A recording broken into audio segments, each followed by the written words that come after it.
we'll see how to represent a vector. So the next question is going to be about representation of vectors. So what do I mean by representation of vectors is, how are you diagrammatically show that this physical quantity is a vector? How do you do that?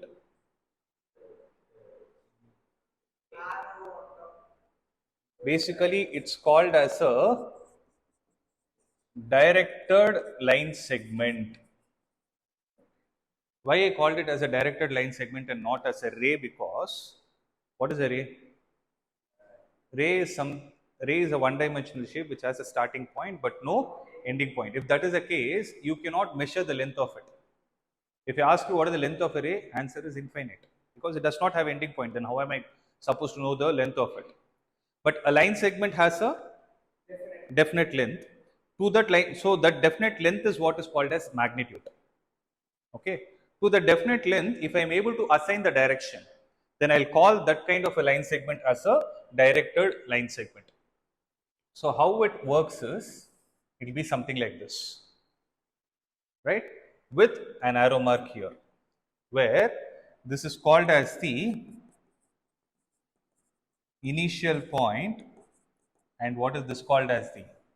Obviously, the final point. Any idea about what is going to be the technical name for it? In terms of head and tail. You have heard this, head and tail? What is area under velocity time graph? Huh?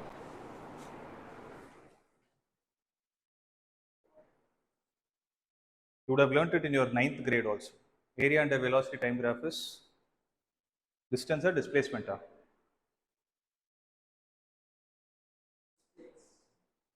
Area under acceleration time graph? Sir, I didn't hear what you said, sir. Can you repeat? I asked, what is the area under velocity time graph? You have that book outside. I have it. No. I'm asking what is the area? What does the area give you mathematically? What you told is right only, right? Correct. What about the area under an acceleration time graph give you? So that was a JEE main question this year.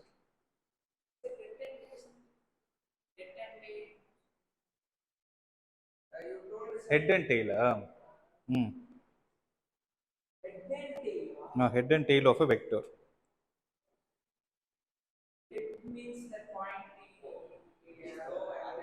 தெரியுமா அதான் நான் கேட்டேன் head and டெய்ல்னு கேட்டேன் oh sorry my mistake okay what is the initial point called as you call this initial point as tail and you call this final point as head. Am I clear with this? Okay. So the directed line segment is what is called the representation of a vector. That is one way. And to give a name to this, you take a variable and put an arrow mark on top of it. So you take a variable, and generally the variables are considered to be in the lower case. If you consider a single variable, it is going to be in the lower case. Whereas if you take this to be AB, for instance, A vector is the same as AB with an arrow mark on top of it. I hope you are able to understand the difference here. So when you give a single name to the vector, you write it in the lower case, put an arrow mark on top of it.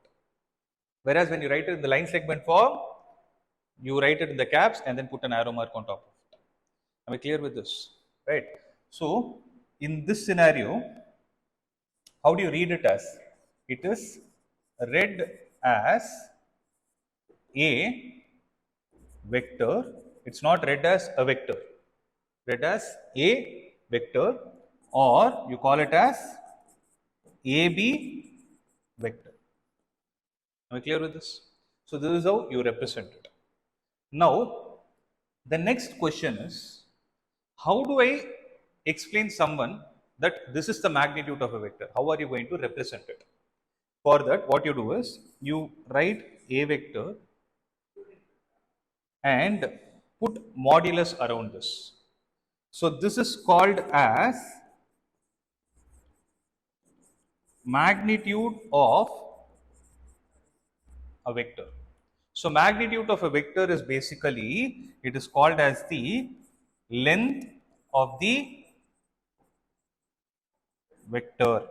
So it's called as the length of the vector. Am I clear with this? Right. Now, if you put a bar on top of it, it's a vector. If you write a vector and a modulus around it, it's just a number. It's the length of that vector. So, what would a vector be? I'll tell you. First, make a note of this.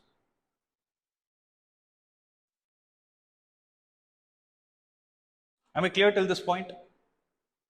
Shall I proceed? Yes, sir. Yeah. So the next question that we need to ask is something called as unit vector. So unit is a word derived from unity, meaning any vector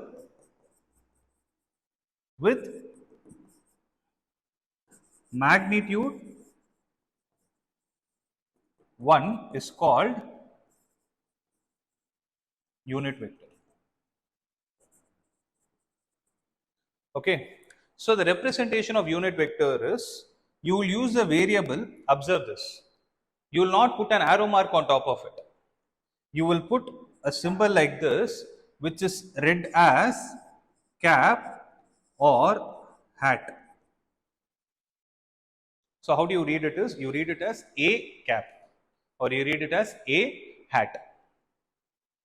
Am I clear with this? Right. So I hope this slide is clear. Right. Now I am going to connect all the dots and tell you what exactly or how exactly you are supposed to write the vector with a combination of all these three values. Right. See, suppose I have a vector like this, which is A with a bar on top of it. Right. If I take this to be a vector, right? Now, what is a vector basically? Vector is a combination of magnitude and direction. So vector is a combination of magnitude and direction. So a vector is equal to magnitude of this vector times a cap. Am I clear with this? So a vector is equal to magnitude of a vector times a cap, where this unit vector is used to represent direction. So unit vectors are always used to represent direction. So from here you get a formula also.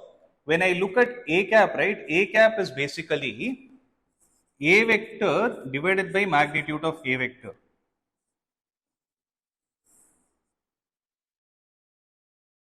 Are you able to understand this?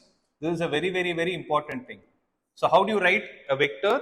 Vector is basically magnitude times a unit vector. Unit vector is used to represent the direction of that particular vector.